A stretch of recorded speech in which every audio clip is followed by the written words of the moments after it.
Marcele Carelli. E eu sou Berdan Gomes. E você está no Você Pode Mais Cast. É isso aí, parceiro. Voltamos, né? Voltamos depois de 2 semanas. 2 semanas afastados. Sabe por que a gente ficou afastado 2 semanas? Por quê? Porque nós estávamos fazendo aquilo que nós mais amamos, que é trabalhar 100% na Unopar, que é a nossa patrocinadora oficial, não é isso? Exatamente, na Unopar. Estamos com a campanha aberta de vestibular, então aproveite. Se você não fez sua matrícula, faça agora. Mude sua vida. Transforme sua vida. Só a educação é capaz de transformar a sua vida. E a Unopar, Barra do Garças e Caiapônia são os nossos patrocinadores oficiais. Então siga @Unopar Barra e @Unopar Caiapônia. Siga também o Você Pode Mais Cast nas redes sociais e siga nós. Nós também, né? Claro. Marcele.unopar. E o meu é Oberdan com H, @Oberdan com H, não é senha de Wi-Fi, é meu nome, 87. Gente, e hoje o bate-papo vai ser muito interessante e vai ajudar muitas mulheres, muitas pessoas, porque passam por isso, né, por enxaquecas, problemas de memória, e a gente está com um convidado muito especial, o Dr. Paulo Abner, especialista em enxaqueca e memória. Claro, bem-vindo, Dr. Paulo. Muito obrigado, é um prazer estar aqui com vocês, a gente poder compartilhar com as pessoas, né, o tanto que é importante a saúde, né? Porque quando a gente vê, tem 2 coisas na nossa vida que são muito importantes. Primeiro, conhecimento. Se você não tem conhecimento para poder fazer o que você precisa fazer, muitas vezes adquirindo, às vezes, um curso, às vezes adquirindo, estando perto de pessoas que conhecem, ou às vezes entrando na faculdade também, você consegue chegar em lugares muito mais longe na sua vida. E o segundo, nosso tema principal aqui, saúde. Sem saúde, você não consegue fazer nada na sua vida. Então, focar nesse tema, que é a saúde, é muito importante, porque a gente consegue melhorar o seu bem mais precioso, que é a sua saúde. Exatamente.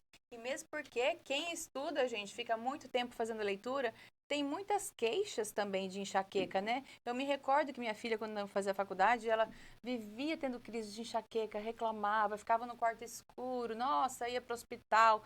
E também é um dos problemas também, né? O uso de telas frequente também ajuda a piorar esse quadro, né? A enxaquecosa não tem pai.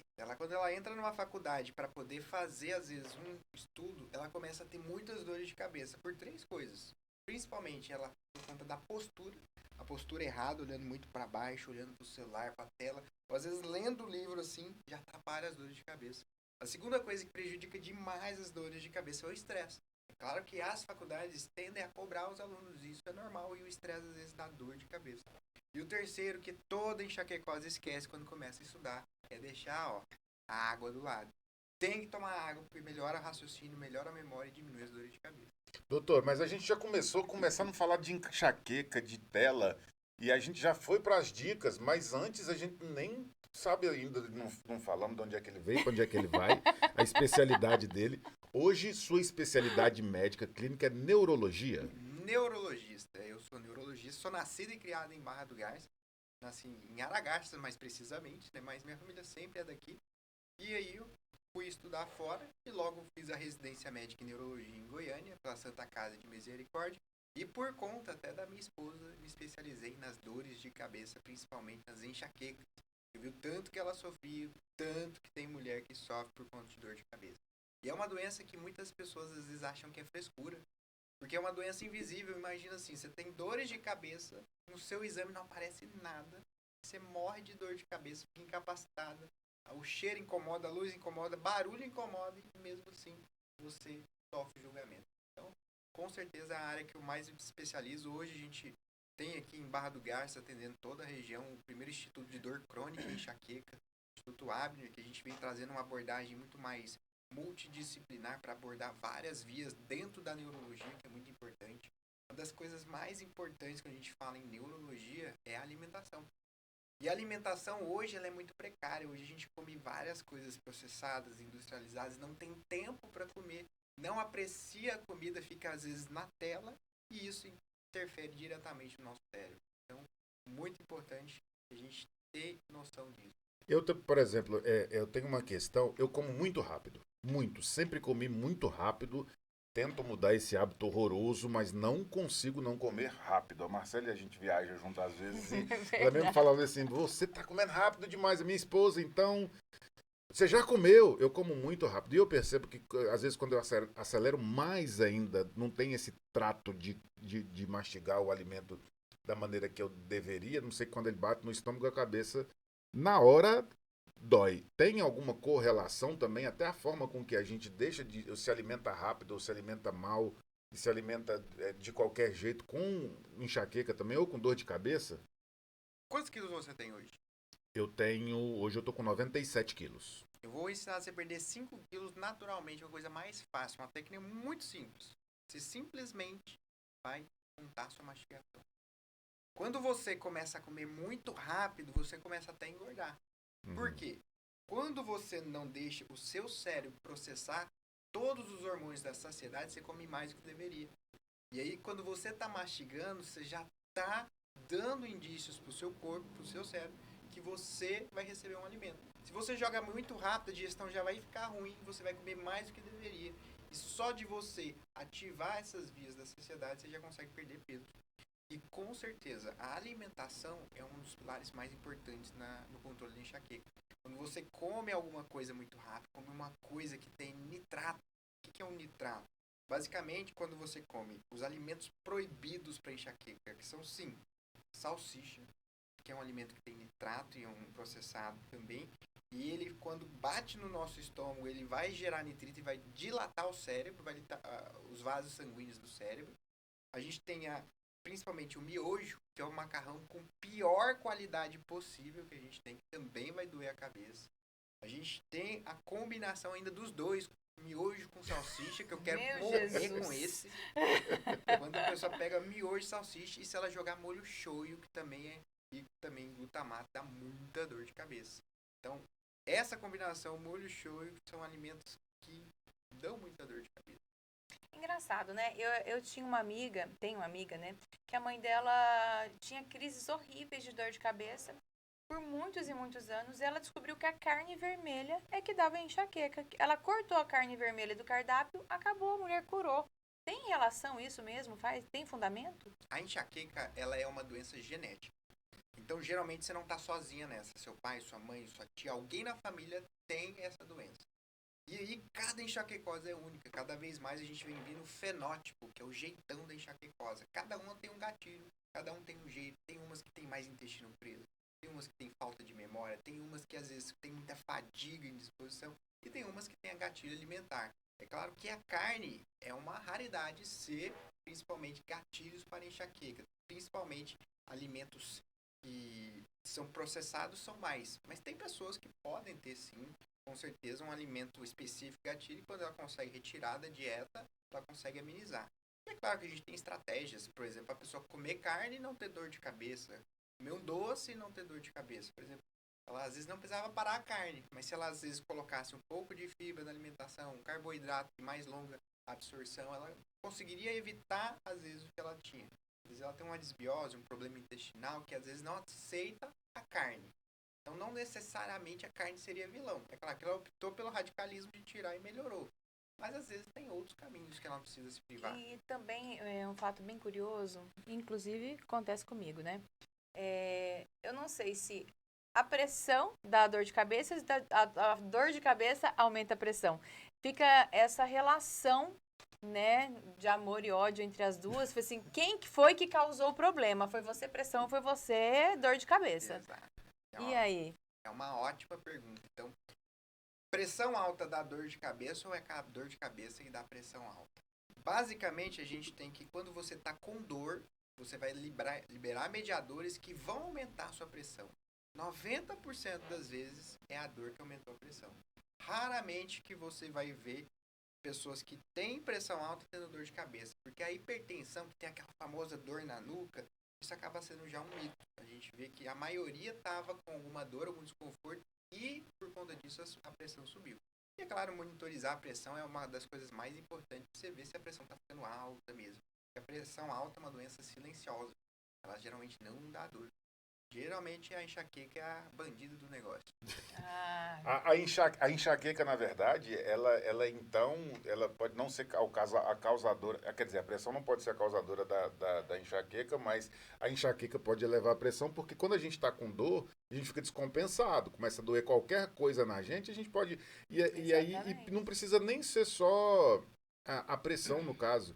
Às vezes a gente bate o pé em algum lugar. Dói tanto que até a cabeça dói, que até às vezes dá ânsia de vômito, até Se a cabeça for homem dói. também, aí morreu, né? Não, mas aí você também. é pelo drama que ele tava fazendo. Bateu o pé, dá até dor de cabeça. Assim, meu Deus do céu, se for uma Eu não gripe, julgo. então... Pensa numa Sou dor. do mesmo jeito. Mas, gente, vocês têm que entender que nós, homens, nós gripados, homens gripados, quando vocês estão perto de parir, parto normal é mais ou menos parecido com a dor que a gente sente quando a gente tá gripado. Mais ou Mais menos. ou menos, não chega nem E muito tem um perto. médico não. provando isso, ó. É verdade. Eu vou Homem ficar não quieta aguenta. aqui, que eu tô em minoria hoje, né? Então, tudo bem. Mas você sabia que tem um estudo que mostra isso? Que as mulheres são mais tolerantes à dor, e isso já é fisiologicamente Sim. que ela tem mais endorfinas já para se preparar para o parto mesmo. Realmente a maioria vai ser mais tolerante à dor, não é a regra, né? Não é uma absoluta regra, né? Mas realmente elas têm mais endorfinas, receptores para dor, para sentir mais dor. Já dizia na Bíblia, né? Sofrerás a dor do parto. Então, É pra doer mesmo. Deixa eu fazer um questionamento. Tá. Vou fazer uma questão. Paulo Abner, doutor Paulo Abner. A gente pensa que neurologista, quem faz a especialização em neuro, trabalha só a parte da cabeça. Mas, na verdade, também há uma concentração de esforço também muito grande da parte de vocês com relação à coluna. Porque a coluna, a base daqui, da coluna, a base cervical, também influencia. E eu estou falando isso com causa e circunstância, porque eu tenho que fazer fisioterapia uma vez por semana, porque eu tenho hernia de disco e tudo quanto é coisa. E isso me dá uma dor de cabeça, dor na nuca, dor no maxilar, tem bruxismo que afeta também a dor de cabeça, que é terrível. Mas, enfim, neurologista não cuida só da cabeça, cuida também de ramificações que podem prejudicar a cabeça, não é isso? com certeza, né? O neurologista, a área de atuação dele vai abranger os transtornos neurológicos e uma das áreas que eu mais gosto, que é os nervos periféricos. São os nervos, né? Basicamente, na coluna, a gente vai ter o osso, que pode doer, pode ficar inflamado, aquela articulação junto com o osso. A gente tem a medula. A medula, ela que é o carro-mestre, muitas vezes, nos movimentos junto com o cérebro. E a gente tem o que mais dói, que é a raiz do nervo. Aquela dor que começa aqui na nuca e irradia pro braço, aquela dor que começa na lombar e desce aqui para lá, geralmente é um problema radicular. É uma dor da raiz do nervo, uma raiz que está sofrendo muitas vezes, como a hérnia de disco. E cuidar dessa raiz é muito importante. A fisioterapia é muito boa. A gente tem suplementos que melhoram isso. A gente tem muitas vezes tratamento para amenizar essa dor. Então, cuidar muito bem da raiz do nervo em si já vai estar tratando a coluna como um todo. Então, é uma área muito importante que alivia muito quando a gente trata da maneira certa. Você quer ver se uma pessoa está com uma dor de nervo, ela vai ter 3 sintomas. Queimação. Opa, cheque. Choque Muitas na vezes. ponta do dedo, então é impressionante. 2, cheque. E muitas vezes ela vai começar a sentir uns formigamentos doloridos. Opa, gabaritei. Nota 10. Gabaritei. Isso daí é bem característico de doença que está pegando algum nervo. E aí a gente tem que ver em qual nervo que a gente está pegando, porque isso é extremamente comum. Hoje mesmo eu atendi um paciente e ele veio me procurar por um problema de coluna. Falou, doutor, eu tô com a perna dormente, perdendo a força. Eu acho que é minha coluna, porque ele já tinha dor na coluna antes, mas era algo diferente. Ele começou a sentir aos poucos, aumentando essa dormência, e só de um lado. Quando a gente foi investigar, adivinha o que era? Hérnia de disco. Hanseníase. Caramba! A hanseníase no nervo, a moléstia hansênica, é pouco conhecida, extremamente comum na nossa região.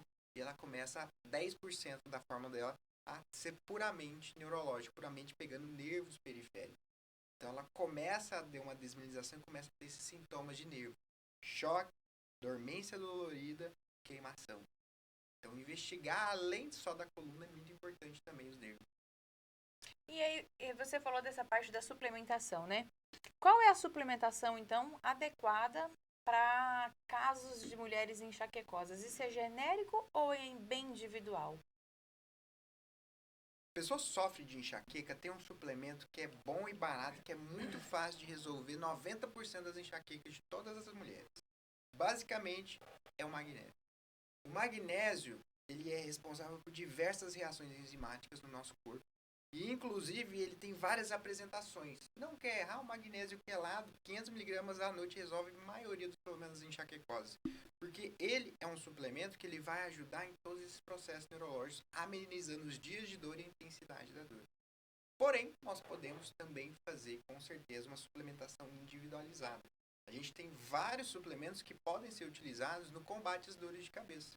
Tem uns 3 que eu mais gosto, com certeza. Magnésio, primeiro. A coenzima Q10, que é muito boa, Toma os porque dois já. ela ajuda demais na energia, ajuda a disposição também, ajuda a atuar na mitocôndria, que é aquela organela de energia nossa. E a gente tem também a riboflavina, que é pouco conhecida, que é a vitamina B2, que é um alimento que é muito rico nela, é a ervilha. A vitamina B2 em altas doses, ela já tem vários estudos científicos mostrando que ela melhora demais as dores de cabeça. Mas é claro que não é porque o doutor está falando aqui que são importantes e são suplementos importantes que você vai tomar de qualquer jeito. Tem uma maneira certa de tomar esses suplementos, até porque tem uma miligramagem certa.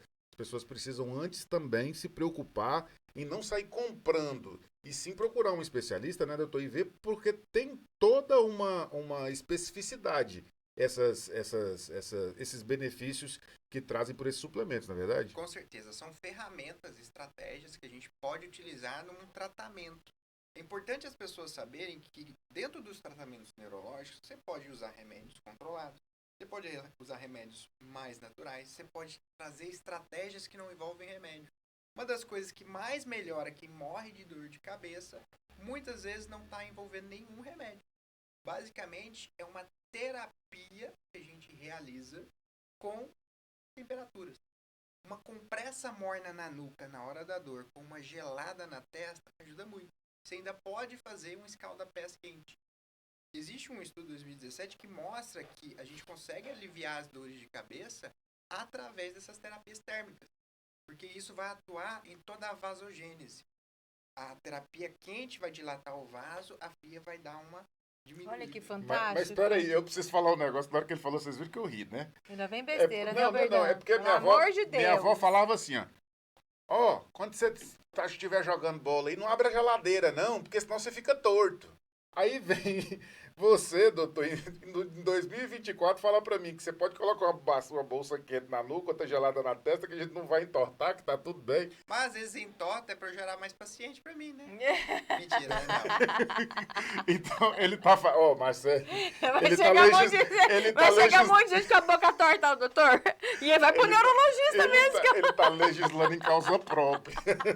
Mas é porque é verdade, a gente brincava, antigamente brincava na rua, não vai tomar banho agora não, que você tá quente. Ai, tá igual leite com manga agora. Exatamente, não, mas tinha essas coisas, né? O que acontece muito, é um mito muito comum, é que quando você tem esse choque térmico, você vai ter novamente a questão da pressão do seu vaso mudando. E para pessoas suscetíveis, imagina assim, tá fazendo exercício, seu vaso sanguíneo, ele vai dilatar, ele tem que chegar muito sangue pro seu coração, pra sua cabeça, pros seus músculos, para tudo. Você correr. E aí, se você usa uma terapia fria, você vai esfriar o vaso, vai deixar ele mais vasoconstrito. E esse choque, às vezes, ele pode, em pessoas suscetíveis, causar algum desconforto, alguma lesão, mas não vai entortar a boca, não. Olha, eu como uma enxaquecosa, né, lutei contra isso muitos anos e graças a Deus diminuíram muito depois que eu comecei a tomar todos esses suplementos, né, e eu não sabia que era por causa disso, eu tomava por outros motivos e olha, realmente, minhas enxaquecas diminuíram consideravelmente. Mas teve uma época que eu, ao dormir, eu travava muito meu maxilar. E aí eu não sabia se a enxaqueca era por causa de travar o maxilar. Aí fui no especialista e ele falou assim, não, você vai tomar um remédio chamado Pamelor, né? E ele vai neutralizar esse travamento na hora que você dorme, né? E a sua enxaqueca vai diminuir. realmente, eu parava de travar, mas eu fiquei meio retardada uns bons tempos.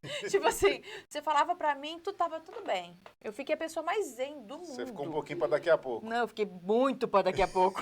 E ganhou peso também e travou o intestino. Não, exatamente. Aí é Que é o uma efeito cadeia, Pamelor. né? Um efeito Pamelor. A grande questão, assim, as medicações para enxaqueca, 80% ganham peso. Corticoide. Corticoide, o Pamelor é um antidepressivo triciclo, que é a nortriptilina. Ele vai ter um efeito em relaxar a musculatura mesmo. Ele vai ter um efeito de diminuir as enxaquecas. Só que você tem que usar por um tempo curto, em casos graves, porque senão você começa a ter efeitos colaterais. Aí você começa a prender o intestino preso aumenta as enxaquecas. Aí o que acontece? Você vai lá no médico e você aumenta a sua dosagem do remédio. Porque você voltou a ter enxaqueca. Ficou 6 meses boa. Aí começou a ter esses efeitos, a enxaqueca voltou, aumenta a dose. Mais efeito colateral. Então a ideia é que a gente faça um tratamento preventivo por um curto período, que atrapalha muito a vida. E quer ver novamente um que relaxa a musculatura que ela está tomando? Magnésio. Magnésio, exatamente. Ele relaxa, ele diminui o bruxismo, ele diminui a tensão muscular, diminui as câimbras. Então eu vou ter que tomar magnésio. Diz que Porque ele é bom pra dormir também, né? Ele dá uma acalmada. Magnésio L-treonato, junto com a melatonina, é um dos melhores suplementos que você pode usar para melhorar o sono. Exatamente. Você vai melhorar a memória, vai melhorar a qualidade do sono e ainda vai reparar toda essa parte que é muito importante. Porque a privação do sono também ela causa muita dor de cabeça, né? Ela tem muitos malefícios, mas a dor de cabeça e enxaqueca é uma delas, né? eu ficar sem dormir, eu fico pra dar um troço. Porque no outro dia a cabeça arde de dor enquanto eu não consigo dormir e repor minhas energias. Agora, qual que é a relação? Por que mulheres no período menstrual ou antes têm enxaqueca? Qual a relação nisso? A mulher sofre muito de enxaqueca na menstruação. Ela é um dos piores momentos para quem sofre de enxaqueca, e por 3 motivos principalmente. O primeiro deles é que a oscilação do hormônio, o problema não é o hormônio, é a oscilação, principalmente do estrogênio, faz com que a gente tenha gatilhos para as dores de cabeça. O segundo é que a maioria das mulheres tem ciclo desregulado, começa a perder muito sangue, diminui o ferro. E sem ferro no corpo, você fica sem memória e com enxaqueca. E o terceiro, que é a irritabilidade, qualquer coisinha que você já está disposta a ficar, explodir de raiva, você começa a ter muita dor de cabeça. E aí, nesse período, por conta dos hormônios, você já vai estar mais irritável. Então, a enxaqueca, ela é uma doença tão complexa que ela tem tantos fatores atrelados a ela, que é difícil falar que é só uma dorzinha de cabeça. Pra você ter uma ideia, a enxaqueca ela é relacionada, inclusive, à depressão. Porque, às vezes, você está com tanta dor, igual ele falou, que a dor é incapacitante, que você começa a ficar deprimido, começa a ficar ansioso, começa a ter todo esse desconforto. E no período menstrual da mulher é pior ainda. Então, com certeza, é algo que atrapalha muito. Mas, doutor, a gente percebe que a enxaqueca ou a dor de cabeça, né? Eu não tenho enxaqueca, mas tem. Todo mundo sofre de dor de cabeça. Ela é um negócio tão difícil de analisar os porquês. E aí eu vou te fazer uma pergunta muito pessoal. Você já me disse que foi por conta da sua esposa que você começou a trabalhar e se especializar mais nessa área. Eu acho que foi para ter paz. Foi para ter tranquilidade. Não é fácil lidar com uma mulher com Com enxaqueca. dor de cabeça o tempo todo. Mas aí, tendo tantas ramificações, é possível, mesmo estudando bastante, conseguir interpretar quando o paciente vai falando para você os sintomas e interpretar os motivos daquelas dores de cabeça, mesmo sendo tantos motivos diferentes? O pessoal tem mais de 20 dias de dor de cabeça, mais de 20 dias de enxaqueca no mês. A pior coisa que ela pode fazer é buscar os gatilhos. Porque quando você tem uma enxaqueca crônica, que ela é definida a mais de 15 dias de dor no mês, tudo dá dor de cabeça. Então, nesse momento, você começa a se privar de coisas que você gosta de comer, você começa a evitar várias coisas e a dor de cabeça continua. Você só se frustra e aumenta o risco de depressão. Então, a enxaqueca ela tem vários gatilhos, mas se você está com muitas dores, você deve evitar procurar eles. Mas imagine assim, se você tem uma dor de cabeça mais branda, que você já sabe o que vai ser o gatilho, você já começa a entender cada vez mais ela. Cada paciente que, por exemplo, hoje eu atendi, eu acho que de enxaqueca, 8 pacientes. Cada enxaqueca teve uma abordagem diferente. Teve uma enxaquecosa hoje que eu atendi, que ela tinha uma doença associada, que aí é uma enxaquecosa bucha, que eu chamo. Fibromialgia. Certo. Nossa, que essa é difícil de descobrir, né? Porque ela tem duas dores invisíveis, muita dor no corpo, e aí você não sabe o que começou primeiro, se foi a dor na cabeça ou a dor no corpo. E aí começa a coisa aí. E aí ela tinha mais o quê? O intestino preso. Se o intestino não funciona, a cabeça vai doer, o corpo vai doer. E na hora que a gente fez os 4 exames fundamentais para quem tem enxaqueca, a gente viu que ela estava totalmente desnutrida, basicamente, assim, sem vitaminas. Ela estava com uma B12 de 200, uma vitamina D de 18, uma ferritina de 8 e ela ainda estava com a insulina altíssima. Só para você entender, a B12 boa para quem tem enxaqueca é acima de 500. A dela tava 200. A vitamina D boa para quem tem enxaqueca é pelo menos 40 a 60. A ferritina é de 70 a 150, dela estava 8. E a insulina a dela estava altíssima, mais de 30. A gente recomenda geralmente 12. Ela já estava quase entrando na fase de pré-diabetes também, por conta da glicemia dela que estava alterada. Então, se você entra só com um Pamelor, por exemplo, você vai amenizar a dor dela 2, 3 meses mais ou menos, só que vai voltar. Isso não corrigiu a base. Todo problema genético, a gente tem que atuar na base. E a base é basicamente feita de 4 pilares. Você vai ter a alimentação, o sono, você vai ter a atividade física associada à hidratação e manejo de estresse. Não tem como. A pessoa que tem dor tem que manejar o estresse, não pode ficar passando a raiva à toa, não pode ficar se estressando à toa. E hoje em dia quem não no se mundo estressa? de hoje, gente, eu ia falar assim, como que faz isso? É impossível. É impossível. Quem mexe com meta? Tem que viver num mundo de fantástico mundo de Bob, porque não dá. Exatamente. Não dá para não ser assim. Aí você falou uma coisa que é bem você foi lá para dentro de casa, que minha esposa tem fibromialgia. É uma doença que ela trata, toma remédios inclusive extremamente Pregabalina, gabapentina, duloxetina, venlafaxina, desvenlafaxina, lamotrigina, Ave todos Maria. esses daí, provavelmente ele vai ciclando de dor em dor, porque a fibromialgia, ela paleia um tempo e logo ela volta de novo. É isso aí. Você deu a receita dela todinha. Foi a receita dela todinha. E realmente a pessoa com fibromialgia, ela tem muita dor de cabeça. Lá em casa tem um exemplo disso. E a dor de cabeça, mas aí tá bom. A gente tá falando de problemas que dá dor de cabeça. Mas a dor de cabeça, quando ela é um problema sozinho, que ela não vem associada a nenhuma outra coisa, é uma coisa mais neural?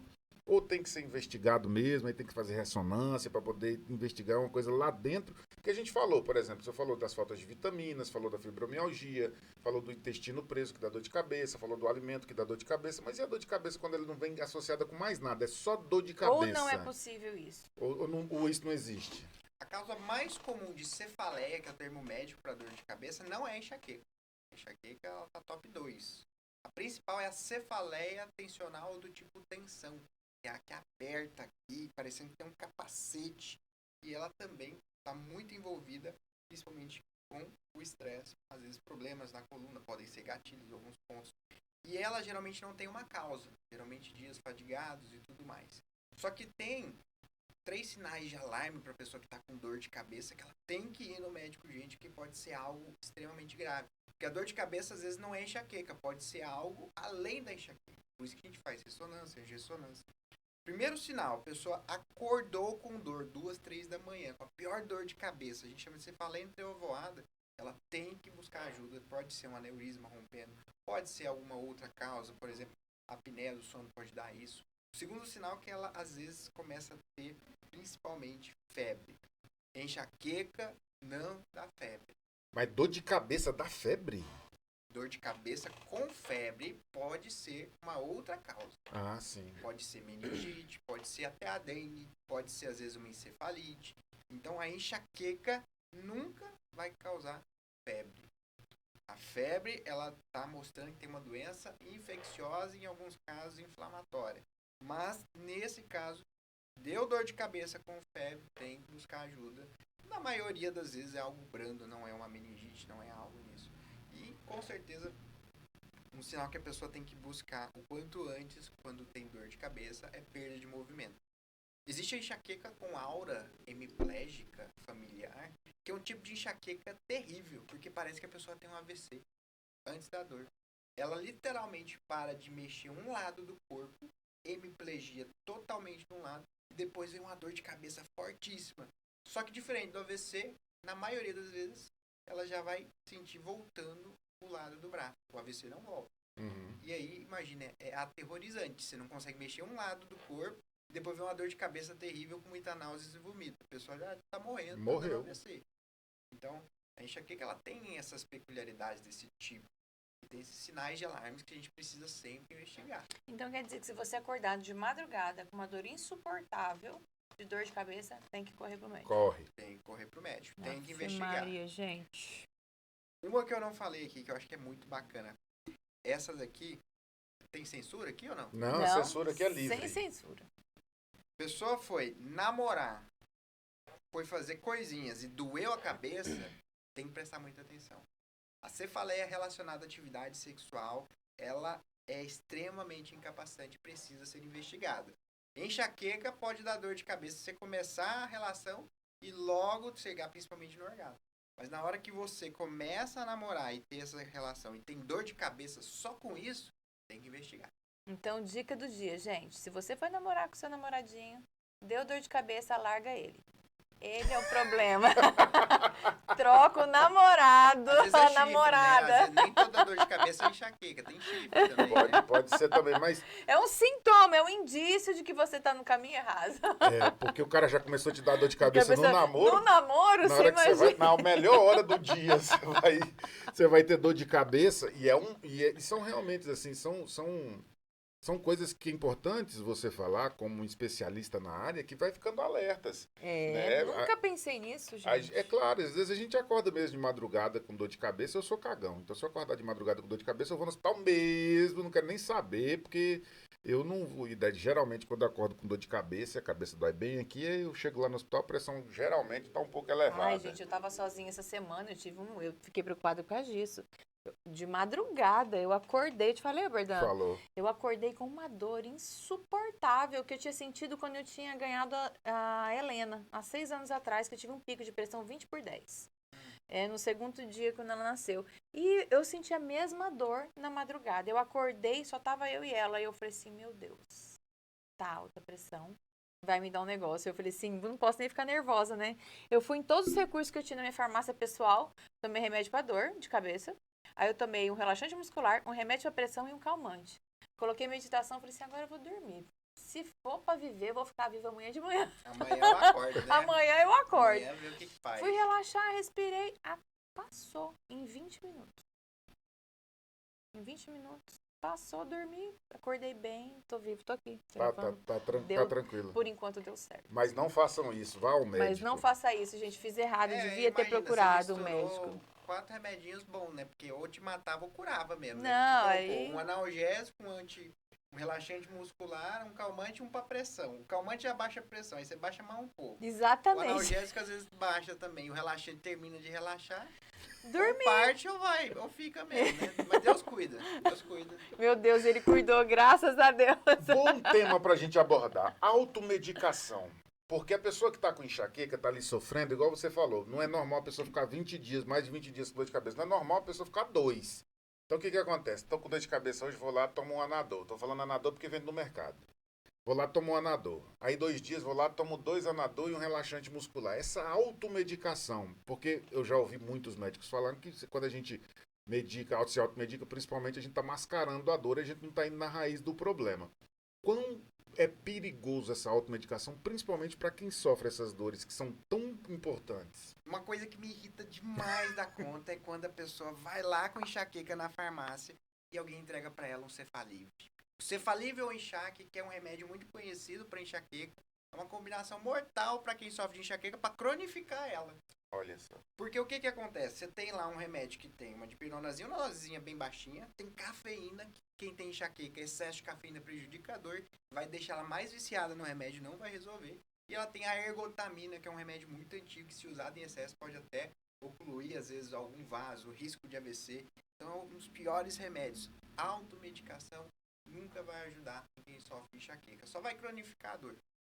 A verdade é que existe uma nova dor de cabeça, uma nova enxaqueca, uma nova cefaleia, que é por uso excessivo de medicamentos, por uso excessivo de analgésicos. Imagina assim, você tá com muitas dores de cabeça, você começa a usar analgésico todo dia para cortar a dor. Você faz ao contrário. Você satura os receptores de dor, você começa a ter uma dor de cabeça rebote. Ela começa a vir cada vez mais e cada vez mais forte. É o que eu chamo de os juros da enxaqueca. Você tá lá pegando emprestado um dinheirinho para comprar um remédio que vai cronificar a sua dor e vai deixar você mais dependente ainda do remédio. E se você tiver um resquício de que realmente você teve um possível AVC, igual uma dor de cabeça dessa, se você fizer um exame depois, vai aparecer isso no exame, que você teve uma isquemia, alguma coisa assim? Ou não? Passou e não deixou sinais? Existem os AVCs lacunares, os AVCs minors, que eles mostram na ressonância. Eles mostram uma área que o seu cérebro foi afetado. Às vezes isso acontece também, e a pessoa às vezes não sente uma tontura forte, pegou uma área da tontura, acha que foi uma labirintite, mas foi um AVC pequeno. Às vezes a pessoa tem uma dormência num braço que ela não sabe investigar, ela teve também um AVC numa área responsável às vezes por uma sensibilidade do braço. Às vezes a pessoa teve um pequeno AVC relacionado inclusive à fala e fica um pouco desconexa da fala, não entende tão bem. Porque quando a gente fala de AVC, ele pode pegar várias áreas do cérebro e cada área controla uma parte. Essa área da fala, a fala é uma coisa muito interessante, porque a gente tem as afasias, que é a ausência de fala por conta, muitas vezes, do AVC, e ela vai ser causada, ela vai gerar, às vezes, uma afasia de expressão, que a pessoa não consegue falar, se expressar, ou às vezes de entendimento. Às vezes ela fala bem, mas não entende o que você está falando. Às vezes eu atendo vários idosos, que 50% do meu público é idoso, e que tiveram um pequeno AVC, a pessoa acha que ela está surda, mas na verdade na área responsável por entender o processamento da fala está comprometida. E aí isso é extremamente comum. Então, com certeza, se a pessoa teve um AVC, o AVC ele vai mostrar lá. Agora, se ela teve um início de AVC, que seria um ataque isquêmico transitório, que ele não chegou a dar um AVC, ele deu um sinal que ia dar. Deu sintoma, mas voltou em menos de 24 horas e a ressonância está normal. Aí é um sinal de alarme para que o segundo possa vir e pode ser maior. Há como prevenir isso? Há prevenção, aliás? A prevenção do AVC, basicamente, ela é primordial. Você tem que baixar 4 coisas. Primeiro, você tem que baixar peso. Obesidade é fator de risco para AVC. Não adianta. Tem que parar de fumar. Fumar é um dos piores venenos para o cérebro. Não adianta. Ele vai deixando os seus vasos estreitos, vai aumentando o risco de AVC, de demência. Tem que parar. O terceiro, que é muito importante, tomar cuidado com o anticoncepcional de alta dosagem. Anticoncepcional de alta dosagem, ele vai ser basicamente aqueles anticoncepcionais antigos que têm muito estrogênio. Em pessoas susceptíveis, que têm enxaqueca, por exemplo, ele aumenta o risco de AVC. DIU entra nesse rol? O DIU não. O DIU ele só tem progesterona, ele é tranquilo, é bem seguro. Os melhores métodos para contracepção com uma enxaquecose é o Implanon e os DIUs, que são só progesterona ou às vezes só método de barreira também. Então, com certeza. E, por último, que é muito importante para prevenir uma pessoa de não ter um AVC no futuro, é cuidar da pressão. Pressão alta, muito tempo, pode aumentar o risco de AVC, porque vai lesionando o vaso. Porque são pequenos vasos, né, dentro da cabeça da gente. Imagina um emaranhado de fios que fica aqui dentro. Vai lá saber qual que dá um problema, porque problema todo mundo dá, né? Uma vez eu conversando com um amigo meu que também é médico, só que ele é de outra área. Ele falou pra mim, ele falou, Berdão, é muito raro uma pessoa, durante toda a vida dela, não ter algum tipo de AVC. Às vezes tem. Mas é tão assim, porque os vasinhos são tão pequenos, vai lá, mas não dá não tem uma importância, não prejudica muito o seu sistema. Agora você tem que ficar, essas pessoas que têm que ter mais cuidado, porque se ela identificou um, pode ser que tenha mais durante a vida, mas é raro algumas pessoas que não tenham esse problema. Até um esforço físico repetitivo pode causar uma lesão também num vaso desse, né, doutor? O esforço repetitivo, não. O que geralmente vai causar o AVC, ele tem duas grandes etiologias. Ou é o coração, que não está funcionando bem, está fibrilando, juntando um trombo lá que pode jogar para a cabeça. Ou muitas vezes é um vaso grande, que a gente chama como a carótida, que está com a placa de gordura. Mas não é só a placa de gordura lá, bonitinha, estável, não. ela é cheia de fibrinhas que às vezes ela rompe e joga um pedacinho lá pra cima. Por isso que a gente usa a estatina, que é para prender essa placa de gordura lá no pescoço. Vai usar, a pessoa deu um AVC, o mínimo que ela vai usar vai ser uma AES para raliar o sangue, não deixar dar um AVC isquêmico, e vai usar uma estatina, que é para estabilizar as placas. E você vê que tá ligado à obesidade, né? Gordura, alimentação. Morre pela boca mesmo, né? Ainda bem que eu emagreci 24 quilos. Agora, pergunta que não quer calar. Como beber um destilado, um vinho, sem ter dor de cabeça? Se você quer beber uma bebidinha no final de semana e não ter dor de cabeça, é só fazer o seguinte. Eu chamo no método H2. Você vai preparar a sua hidratação. O álcool, ele meio que desidrata seu cérebro. Então, você vai beber 500 ml de água, principalmente de coco, que é uma bebida isotônica rica em magnésio, antes de começar suas festivais, suas bebidas. E durante, você vai a cada, muitas vezes, vinho, 100 ml de vinho, uma tacinha de vinho, 200 ml de água. E o mais importante é no outro dia. Porque o seu cérebro, você vai ter dormido, vai desidratar por conta do álcool. Você vai já acordar de manhã e vai tomar pelo menos 500 ml de água de coco. Já vai dar uma aliviada bacana e não vai dar aquela dor de ressaca, nem aquelas enxaquecas, que é muito comum em quem sofre de enxaqueca vai beber. Ah, bacana. Boa dica. Mas não adianta se tomar a garrafa toda de vinho. Ah, então tá bom. Tem que ser Duas só uma... tacinhas. Duas tacinhas. Mas Tem que duas ser... tacinhas. Tem que ser comedido também, não adianta. Tem a Não quantidade. tem milagre. Não tem milagre. Ou você aguenta as consequências que vai vir depois, porque vai vir a Deus dor. me livre que não quero. Eu, se for pra beber só 2 taças, eu nem vou. Pra beber, eu desgramo logo pra gente ver o que é. Porque, doutor, é engraçado, né? Até a gente tem 20 e poucos anos, a gente bebe, fica com ressaca no outro dia. Hoje em dia eu acordo doente. Acordo no outro 3 dias pra recuperar. Não, horrível, horrível. O paladar, a boca tá parecendo um trem esquisito, a cabeça parece que vai sair, o estômago tá horrível. Você fala, gente, nunca mais eu vou beber. Aí sexta de novo, tudo volta ao normal. O segredo é comprar um carrinho de água de coco. Não tem segredo, que ele falou que é 2 tacinhas, Marcelo. Então, mas pra cada 2 tacinhas, você vai tomar 500 ml antes, 500 Já faz ml depois. convênio, né? Aí você Ou já faz planta um convênio. coqueiro em casa, porque... Não, eu, pra começar, nem vinho eu tomo. Eu tomo é cerveja. Eu não sou do destilado, eu não sou da Você é bebida daquele quente. outro lado, né? Eu sou do outro lado, eu sou da cerveja. Se fosse tomar uma cerveja pra tomar só 2, 3 latinhas de cerveja, 2, 3 garrafas, eu nem começo essa brincadeira, não, né? Tem que tomar Vamos pra agora desgramar. mudar de assunto. Vamos para a memória. Tava tão bom, eu tava Não, com saudade eu da preciso da memória, porque eu ando esquecida e eu preciso saber quando a gente tem que começar a se preocupar se um leve esquecimento é problema de memória ou é coisas do dia a dia. E quando a gente tem que começar a se alertar com isso? Quando vira um problema, se é genético, se não é, conta um pouquinho.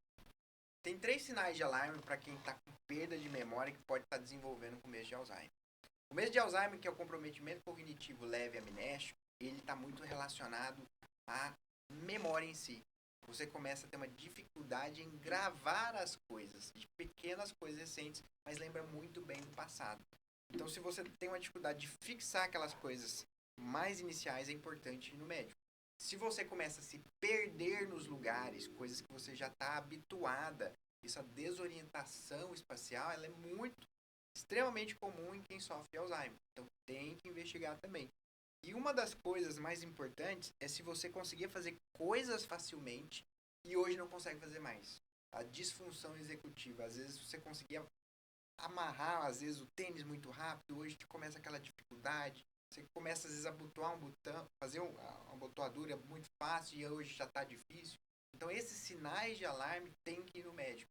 Porque quando a gente começa a diagnosticar um início de Alzheimer, que não é necessariamente o Alzheimer, que é o comprometimento cognitivo leve, é a melhor hora da gente intervir para não deixar virar um Alzheimer e evitar a progressão da doença. Então tem recursos para ajudar a amenizar isso, né? Ou não deixar acelerar. Com certeza, né? E aí a gente entra novamente. Saiu um estudo hoje ou foi ontem, extremamente recente, mostrando os picos de envelhecimento das pessoas. As pessoas tendem a envelhecer mais aos 44 anos e aos 60. E está muito relacionado à carga de estresse, ao microbioma do intestino e principalmente também à carga muscular e óssea. Se você não tem músculo, você vai envelhecer mais e vai atrofiar mais o cérebro. Se você não tem uma massa óssea, você vai ter maior risco de osteoporose, também quedas e também de uma demência mais grave. Então, É muito importante, você quer envelhecer com qualidade, você cuidar da sua musculatura, do seu osso e também das suas emoções. Gerenciar o estresse é a base de tudo. Quando você é muito estressada, sabe o que você faz na célula? Você expolia o magnésio. E aí, você já vê que você já tem uma deficiência de magnésio, porque o solo não tem muito, você não ingere na alimentação e você ainda está expoliando. E aí você começa a ter vários sintomas de falta de magnésio, como falta de memória, indisposição, cãibras, dormências, que às vezes pode acontecer. Então, tudo isso está interligado. Tudo é naquela base que a gente falou no início. Os 4 principais. Questão de estresse, atividade física, a hidratação junto, o sono. Tudo isso vai ajudar e a alimentação. E qual é a diferença, ou se são as mesmas coisas, entre a demência e o Alzheimer? Quanto saber quando o idoso ele está com demência ou Alzheimer? Porque parece que eles meio que permeiam um no outro os sintomas, né? Demência é quando a pessoa começa a perder aquelas habilidades de depender de uma outra pessoa. Ela começa a ser dependente para as atividades de vida diária. O Alzheimer é um tipo mais comum de demência. Então, a demência pode ser várias demências. Tem demências que dão alucinações. O idoso começa a ficar alucinado. Demências por corpúsculos de Lewy. Tem as demências que não afetam tanto a memória, mas o comportamento. A demência frontotemporal, a pessoa fica extremamente libidinosa, começando a falar besteira, xingar. E às vezes a memória parece que está preservada. A pessoa acha que ela está inventando coisa. E às vezes tem a demência de Alzheimer, que é uma demência mais comum, que a pessoa começa a ficar mais esquecida. O campo da memória é o mais afetado. Tipo assim, por exemplo, um idoso que cozinhava muito bem um prato, sabia fazer, e hoje não faz mais e ainda te pergunta, como que se faz esse prato mesmo? E tipo assim, você aprendeu com a pessoa. A repetição, o idoso que tem repetição tem que ficar alerta. Porque pode ser um início de Alzheimer. Porque ele vai ficar repetindo porque ele não lembra o que ele perguntou. Ele não lembra o que ele fazia. E isso entra na disfunção executiva. Ele conseguia fazer muito bem as coisas e hoje não consegue fazer. Essa disfunção executiva, que é pouco conhecida até, é uma das causas que mais atrapalha a qualidade de vida de uma pessoa que tem um Alzheimer, por exemplo. Ela não consegue fazer as coisas e não consegue ter autonomia. E ela fica dependente. Então qual seria a alimentação adequada para quem tem demência ou está em situação de Alzheimer ou iniciando Alzheimer? Se a pessoa está com falta de memória, tem 3 alimentos que tem que estar na dieta dela que vai ajudar muito no processo cognitivo. O primeiro é o ovo, que é rico em colina e complexo B. O ovo, principalmente cozido, 2 a 3 ovos de manhã já ajudam demais na memória. O segundo são as leguminosas, as verduras escuras, como o brócolis, o espinafre. Ajuda demais, porque além de ter magnésio, novamente vai ter o complexo B. A associação, muitas vezes, do ácido fólico, que a vitamina B9, ele ajuda no seu cérebro a melhorar bastante. E com certeza tem um alimento que ajuda muito nos esquecimentos, que na verdade é um chá. O chá de alecrim, ele tem uma potência de ajudar muito na memória, assim como o chá verde. Então são esses 2 chás na alimentação que, colocando todo dia, a memória vai ficar afiada. Olha, fantástico. Bom demais. E o que não comer? Porque o que comer tá ok. Mas o que a pessoa não pode comer quando tem esse problema de esquecimento? Deve ter algum alimento também que interfere nisso. Olha, se você tá esquecido e tá achando que tá com falta de memória, se você comer essas 4 coisas, você vai ficar tendo certeza que você tem Alzheimer. Vai piorar demais sua memória.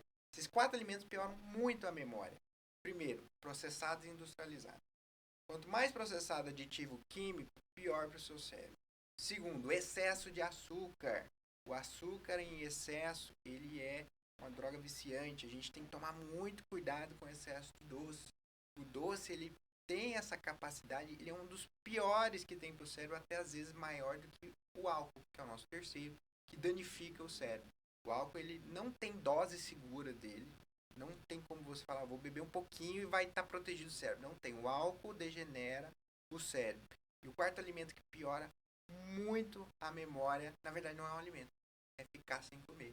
Quando você fica sem comer, não numa estratégia de jejum intermitente, mas no jejum porque não se programou, você vai baixar sua glicose e energia, sua memória não vai conseguir produzir, porque seu cérebro precisa de energia.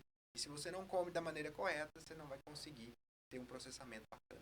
Eu acho então que a dica mesmo é você voltar àquela alimentação lá de antigamente, né? Esquecer os pacotinhos industrializados e comer o mais próximo do natural, né?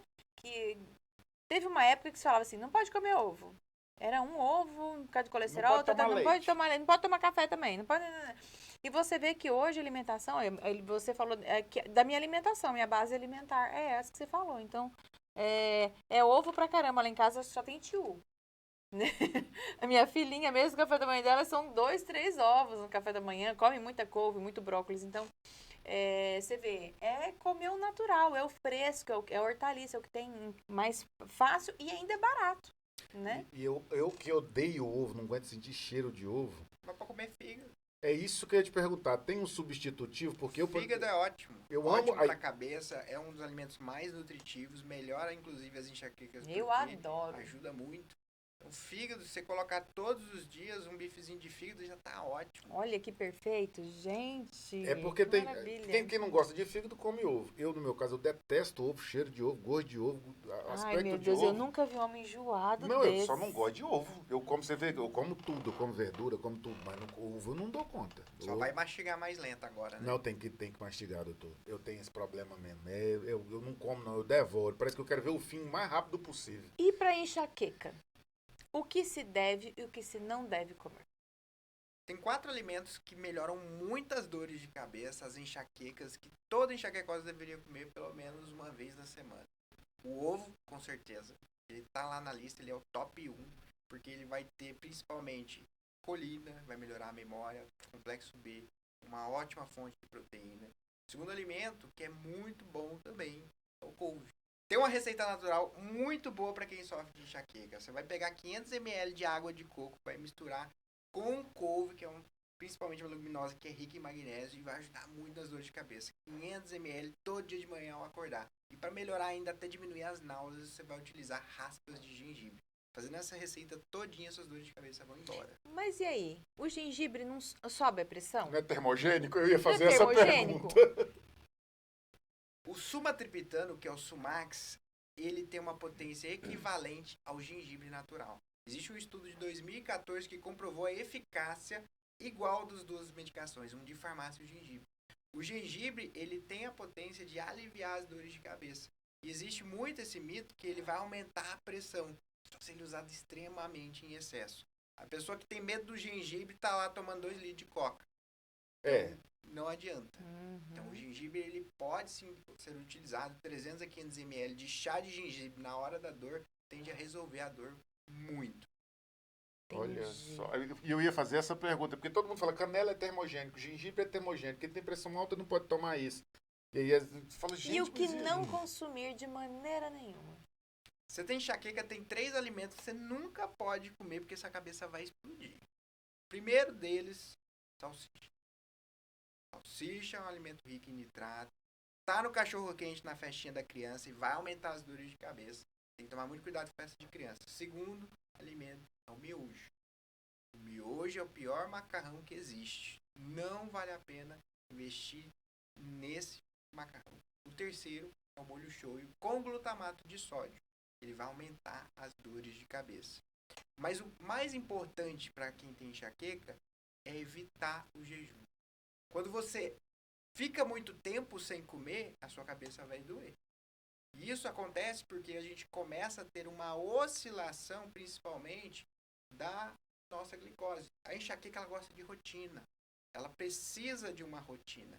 E se você fica oscilando muito todas essas partes hormonais relacionadas à alimentação e à menstruação, por exemplo, você começa a ter dores de E cabeça. quando se faz o jejum intermitente? Eu sou adepta do jejum intermitente, né? Mas eu tenho O jejum observado intermitente, ele é extremamente efetivo, desde que feito da maneira correta. As primeiras 4 semanas pode ser que aumente as dores de cabeça, mas depois o resultado é muito bacana.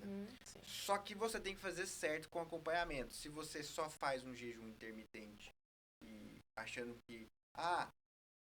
as pessoas quebram muito o jejum, às vezes, com alimentos que têm um nível calórico e quebram o jejum. E aí, achando que está tratando alguma coisa, na verdade, só está ficando muito tempo sem comer e desregulando tudo.